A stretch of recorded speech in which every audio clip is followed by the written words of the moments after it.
خبرنگار وبگاه خبری فرشتیجی تصمیم گرفته است که در بینای اتفاق نویسندگان تاجیکستان تمنیات چند از ادیبان را اطراف وضع سلامتی طالب کریم ازارخش و فرزانه خوجنده فهمیده باشد. ما را پیگیری نماید. البته سلامت انشاءالله بزودی فارغ میشوند از این بیماری. همچنین اطلاع داریم و تماس داشتیم با خود آنها نتوانستیم البته تماس بگیریم، ولی دوستان و هم قلمان هم کارانی که در خوجند هستند از احوال آنها با خبر هستند و خبرهای تسلی بخشی دادند که الحمدلله وضع سلامت ازارخش رو به بهبود است و امید داریم که در روزهای نزدیک باز آنها با روزگار عادی خود با فعالیت‌های ایجادی خود برگردند و این ساعت‌ها این روزها دور نیستند. البته انشاءالله با یک بیت از این فرصت استفاده کردم مراجعت میکنم. озарахшо абри ғамро пора кун. озарахшо абри ғамро пора кун. با سرود درد را بشاره کن.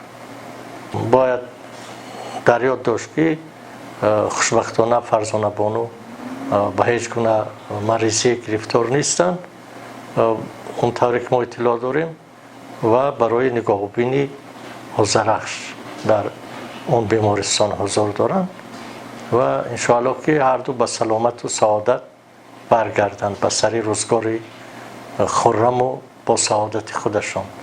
دختر فرزانه و ازارخش شاهانه کریمووا 26 اپریل در صفحه فیسبوکیش مطلب انتشار کرده نوشته است که به شما که پیوسته در حق والدانم دعا میکنید و در این روزها با ما هستید، از نام مادرم گلی سپاس هدیه می نمایم. مادرم به همه شما سلام رسانیدم. همواره با سعادت باشید. متاسفانه امروز در رسانه ها هر خیل خبرها مردم را به تشویش و اضطراب آورده است.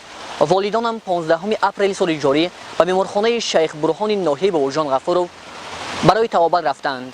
خوشبختانه مادرم بیمار نیستند و به بیمارخانه تنها به خاطر همراهی با پدرم که در آن روزها سرما خورده بودند میروند. به همگان مژده رسانیدنی هستم که از روی گفته های مادرم پدر 3 روز شد که تست ندارند. وقتی که من با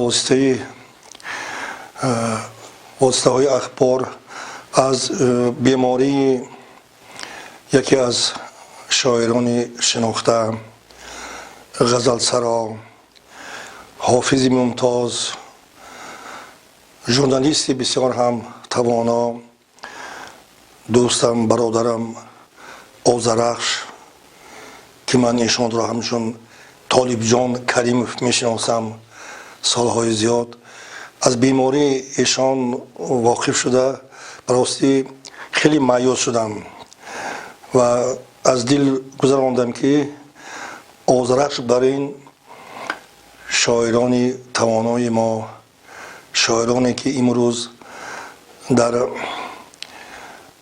کشور مشهور و معلوم هستند، از ایجادیات ایشان بهترین سراندگان ما غزل ایشان را به مردم پیشکش میکنند. با بیمار شدن حق ندارند، لیکن خیلی زندگی است. البته میگن که تنی گرم بی درد نمی شود و من مطمئنم، من باور دارم که دوستی من، برادری من озарахш این بیماری را زود از جسم خود دور میکند.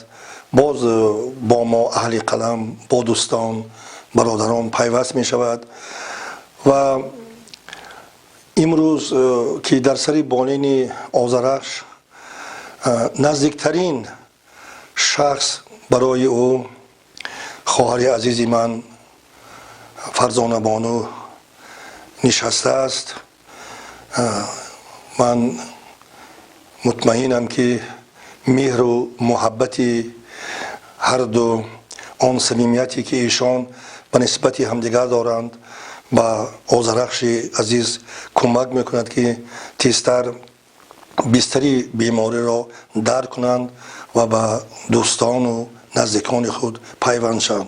من در این لحظه فقط از خدای متعال تمنا دارم که دوست ما را، آذرخش ما را، فرزانه ما را از این بیماری ها زودتر رهایی بخشند و آنها با قلم خود، با کلک زیبای خود، با سرود و ترانه های خود به مردم، به مشتریان ادبیات خدمت کنند. چند روز پیش از وسیله اخباری عموم بیماری یکی از شاعران شناخته ما، شاعر خلقی تاجیکستان озарахш را شنیده راستی که خیلی اندوهگین شدیم. نه تنها کمینه بلکه شاعر نویسندگان ما، کارمندان دستگاه اتفاق نویسندگان نیز از این خبر خیلی اندوهگین شدم. озарахш یکی از شاعران خوبی ما است که در ادبیات ما، در نظمی ادبیات معاصر ما یک موقع خاصه دارد و با شعرهای خوبی خودش حتی با همون حافظ هنری سراندگیش در بین مردم، در بین خوانندگان محبوبیت زیاد دارد. البته دعا میکنیم که озарахش ما هر چیز زودتر صحت یابد و باز با شعرهای خوبی خودش خوانندگان را شاد گرداند. озарахش چخیلی که گفتم در برابر آنکه شعرهای خوب ایجاد میکند، همچنین همراهی شاعر شناخته ما بانو فرزانه یک اویله خوب، یک اویله نمونوی هم دارند. در برابر شعرهای خوب نویسن فرزندان خوب نیز تربیه کردند و این هم یک هنری انسانی озарахش است که در برابر شاعر بوده همچون سروری اویله، یک اویله نمونوی، اویله که میتواند برای دیگران نمونه عبرت باشد بنیاد کرده است و میخواهم که озарахش زودتر صحت یابد و باز برای ادبیات معاصر ما خدمت کرده باشد. زندگی هر نفس جایزه نو دارد، نیز گاهی به قضا میگذرد. گریه مکن. اهل ایجاد وبگاه خبری فرشتگی نیز امید بر آن میبندد که در نزدیکترین فرصت وضع صحتی озарахش خوب میگردد و او باز به کار ایجادی خود ادامه میدهد.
عیسی